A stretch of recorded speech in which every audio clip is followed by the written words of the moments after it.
میں نے اخبار میں خبر پڑھی کہ ایک خاتون نے اپنے شوہر کو کھانا جو دیا وہ ٹھنڈا تھا، بقول اس رپورٹ کے ٹھنڈا کھانا دے دیا۔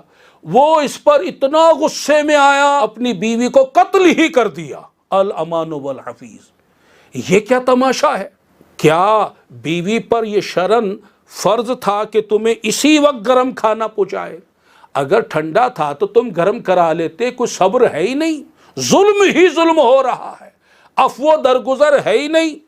اور یہاں تو گھروں کے اندر جو معاملات چلتے ہیں، جس بات پہ جھگڑا، نمک مرچ کم ہو گئی، تھوڑا کم زیادہ ہو گئی، اسی پر مار پیٹ شروع ہو جاتی ہے، گالی گلوچ شروع ہو جاتی ہے۔ بھائی اگر نمک کم ہو گیا، زیادہ ہو گیا، مرچ کم زیادہ ہوگی تو صبر کر لو، کوئی اور حل نکال لو۔ جھگڑا کرنے کا کیا ضرورت ہے؟ گھر کا ماحول خراب کرنے کی کیا ضرورت ہے؟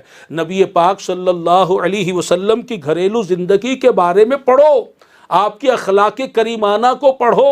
آپ تو گھر میں کام بٹایا کرتے تھے اپنی ازواج کے ساتھ، ان کے ساتھ لگ کر کام کرتے تھے، اپنے جوتے نالین مبارک خود سی لیا کرتے تھے، کپڑے بھی سی لیا کرتے تھے، اور بھی کام کر لیا کرتے تھے۔ آپ تو گھر کے اندر بھی حسن اخلاق کا مظاہرہ کرتے تھے۔ بہت سے لوگ ایسے ہیں کہ باہر تو مسکرا کر ملتے ہیں، بڑے اخلاق کا مظاہرہ کرتے، اور گھر میں جب بیوی بچوں کے پاس آتے ہیں تو ایسے بھناتے ہوئے آتے ہیں کہ جیسے بس یہ ہر وقت غصے میں رہتے ہیں۔ گھر کے اندر لڑائی کا ماحول، بات پہ کاٹ کھانے کو دوڑتے ہیں، ڈانٹ ڈپٹ کرتے ہیں۔ کوئی محبت ہے ہی نہیں، کوئی پیار ہے ہی نہیں، کوئی الفت ہے ہی نہیں، کوئی گھر والوں کے حقوق کا پتہ ہی نہیں ہے۔ عفو درگزر کی سنت کو لپیٹ کے رکھا ہوا ہے، اور طرح طرح کے مسئلے بنائے جاتے ہیں۔ ذرا سے کپڑے استری کرنے میں تاخیر ہو گئی تو بھی جھگڑا ہو گیا، اور جناب اگر کوئی کھانا پکانے میں دیر ہو گئی تو بھی جھگڑا ہو گیا۔ بات پہ جھگڑے کرتے رہتے، طلاقیں تک ہو جاتی ہیں ان چھوٹی چھوٹی باتوں۔